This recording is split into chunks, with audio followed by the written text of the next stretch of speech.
Hey guys, welcome to another segment of Word of the Day. This is Caesar with Inspire Movement. Thank you for joining us. If this is your first time tuning into one of these segments, welcome back. If you've been here with us before, thank you so much for your patronage and for watching. It's always something that we take a great honor and a privilege really for us to do. So without further ado, we're going to start with the word of the day today. The word of the day is respect. So when we think of respect, we think of a feeling of deep admiration that you may have for someone, or possibly something that is elicited by that person's abilities, their qualities, or their accomplishments and achievements. When we think of respect, we think of basically giving out to other people what we expect or would like to receive in return, right? So when we think about being respectful towards other people, we think about being considerate. We think about basically honoring their feelings, their opinions, their property. But there's also something that we have to speak on in terms of self-respect, right? So when it comes to respecting yourself, it's basically honoring yourself, not injuring yourself, no self-harm, basically protecting, safeguarding your own feelings when it comes to a healthy amount of self-respect. So if you find yourself, and in that note, actually, when we think about self-respect, Confucius was famous for saying, respect yourself and others will respect you. So essentially that's how that relationship works. So when we think about relationships that we may be currently in, how can we gauge if in fact they are respectful type of situations that we're in? So number one, when you're considering a relationship, do you feel safe? Is it a safe space when you're with that person? Do you feel comfortable when you're with them? Can you talk openly as you are with that person with no judgment? Those are things that you possibly should consider. When there's a disagreement or some form of disagreement between the two of you, is there any yelling or discord that comes with that? When somebody makes a mistake, is it easy for that other person that made the mistake, or for yourself, if you were the one that made the mistake, to admit to it without any form of ill will or holding back or what have you?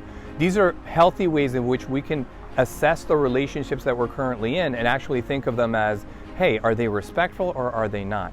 Now, as you're pondering that thought, how do you know right now, how you could maybe curtail a certain situation to be more respectful, if in fact you are in a relationship where you think that there's already been some form of disrespect?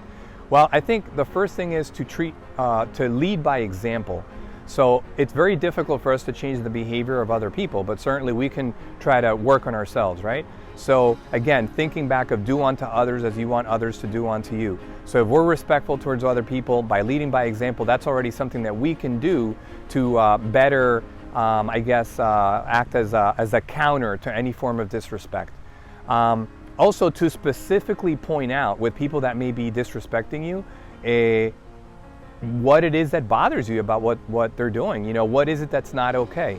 So those are other ways in which you can actually try to, tackle the situation that you're in. Show that person some compassion and show that person some maybe flexibility to make amends for what they're doing, but at the same time, try to pinpoint, hey, listen, this isn't working for me.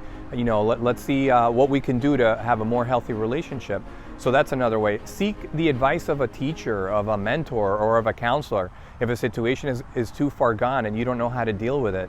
But certainly do something about it. And another thing too, which I learned from one of our previous guests on our YouTube channel series, Pastor Josh Bell, who talked about, basically, if there are situations in your life with people that are, basically toxic in your life, it is okay to walk away.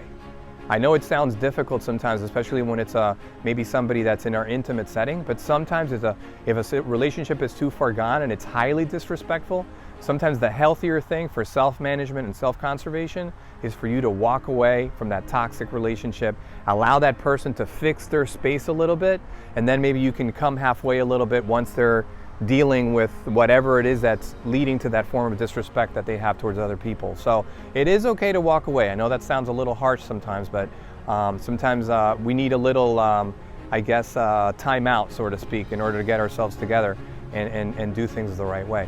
So as I connect with the word respect, I can tell you from experience that the one thing that I've probably been mostly challenged with is self-respect. So respecting myself. And again, going back to that statement from Confucius, if you respect yourself, others will follow. They will respect you. I feel like through impulses and bad decisions that I've made in my life, I've shown a healthy amount of disrespect towards myself, and that in turn has led to other people disrespecting me in my space. So the more that you work on you, the more that you work on being, of a healthy sort of, healthy form of relationship with yourself, the more respect that you'll command and the better off you'll be for it. So for me, I don't feel like I have to like command the respect of other people forcibly. I think by working on myself on a day-to-day basis, that happens very organically and naturally, and you don't really have to force the issue. People just naturally become more respectful towards you because of the way that you act, the way that you comport yourself with other people, and it's sort of just like a, kind of like a carryover effect. So I hope you find these relationship or these sharings that we're doing with you useful, these reflections. It's something that we take a lot of joy in doing, and I hope that it connects with some of you. Please continue connecting with us on social media. We have a lot of stuff going on. We look forward to seeing you or connecting with you as we go forward. I wish you a blessed week, and I hope nothing but the best for you. Thank you so much.